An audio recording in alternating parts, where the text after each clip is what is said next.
I run this. I run this. I don't care how high you holding that daggone flag. This is my juke joint. This is my show. This is my party.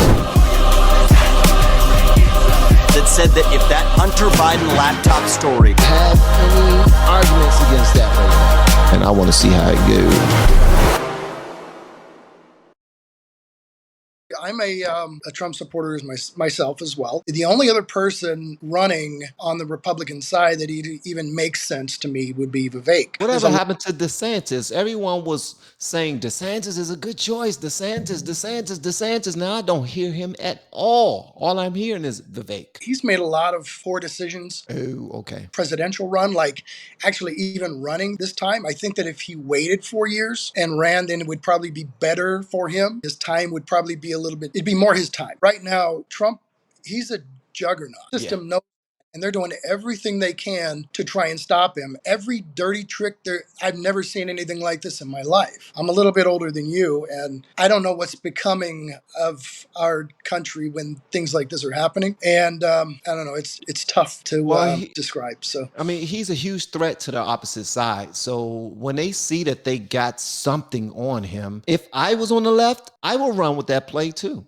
If I had one thing on Trump that I knew was our biggest opposition, I won't even be apologetic about it. I will run off of it because it's called politics and it's dirty. It's dirty. And they are trying to take this guy out of here. But Vivek is here now. You're saying that you don't think that Vivek is too young? No, not at all. One thing I really like about him is that he has, and it seems, I never saw his commencement speech, but that was pretty amazing. Somebody with that type of drive, that type of vision, that type of love for his country, and something like that with a candidate, especially a younger person. They may not have seen so many negativity and people just trying to destroy your life and trying to get anything they can to destroy you. He has this vision that the country needs, which is such a positive vision for the country. And whether or not you agree with him being the right person or not, I think that we need more of what he can bring. It maybe 2024 is not his time. Maybe 2028 is. We don't know. The future hasn't been written yet, but he's somebody that I do have a lot of hope for. He brings he brings some optimism to it. He brings a bit of excitement to it. He brings a bit of, we might have somebody who can really do something type of. Yeah, he's still a millennial and he's somebody who believes in our country. There's a lot of millennials and Gen that don't do that at all. Right. That our country is a bad place and that our country is evil and our country is X, Y, and Z, whatever. It's nonsense. No country's perfect. I mean, a lot of the younger people speak that sort of rhetoric because it's cool to say that. It's cool. It's if you're the type of person that's patriotic, openly patriotic, then you're automatically some MAGA fanatic. And that, not that anything's wrong with that, because I want y'all to know that if you rep a certain side, then rep your side. It's all good as long as you have a real reason to do so. But these youngins know when they go to school and they're amongst their friends and whatnot, they know that when they openly show appreciation for their country, they're demonized for it. Because when you do that, then you're automatically on the side of the people who I don't agree with different pronouns. I don't agree with all this new stuff that's coming about. And that's a bad thing to have an opinion about those different ideologies. So as you see right now, a lot of the youngins are saying, I don't love this country because 1619, you know what I mean? And what?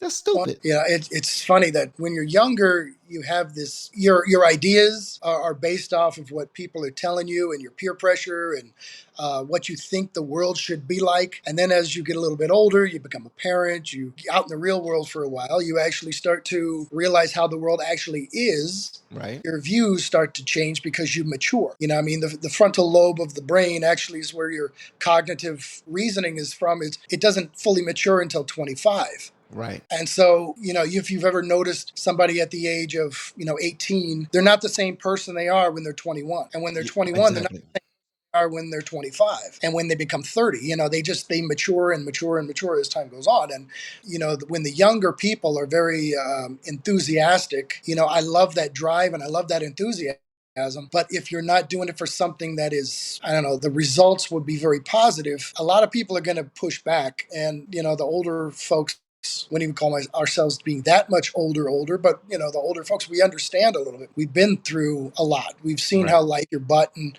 you get up and then keep moving. So yeah, it's just I get it. I mean, having to file your taxes for 20 plus years will change anyone. You will wonder, where's my money going? You'll wonder, what are they doing in office? The people that run this, what are they doing? I want to make sure that they're on Yeah, top of things. I want to say about when you were talking with, I think Lana was her name, talking about when you were saying blue collar versus white collar. Work for DOD.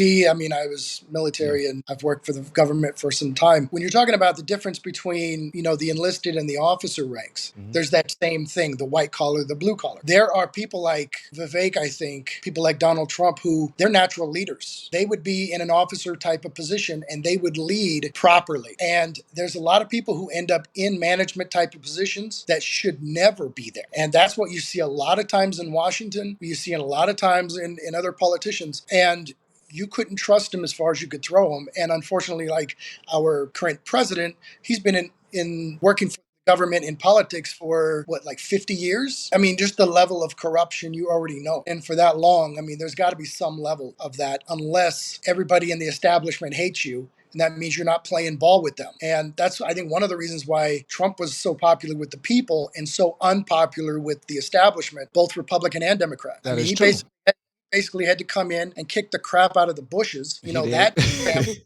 And then he had to come in and kick Clinton's butts too, on the Democratic side. And you notice that behind the scenes, the Bushes and the Clintons are all friends. They are. Because that's how it works behind the scenes. They and are. For me, if the establishment hates you, there's probably something about you I must have to like. Exactly. It's something. What are they trying to hide? I need more of it. That's what it's saying. It's like, you're attacking this guy for a reason. I want to know what that reason is. Oh, you can't give me one. You're making up lie after lie after lie after lie. Yeah, I'm definitely going to find out more about him, because you don't like him for a reason. He's trying to stop you from doing the stuff that you've been getting away with for years and years and years. And that's my friend. That guy's, hey man, thank you for your service. You said you was military. Sure. Yeah, man. Thank you, brother. I appreciate you, man. I didn't have the balls to join when I was younger.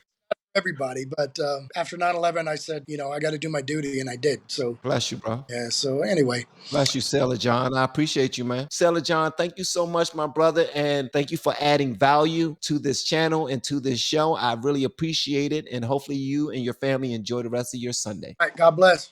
God bless you as well, brother.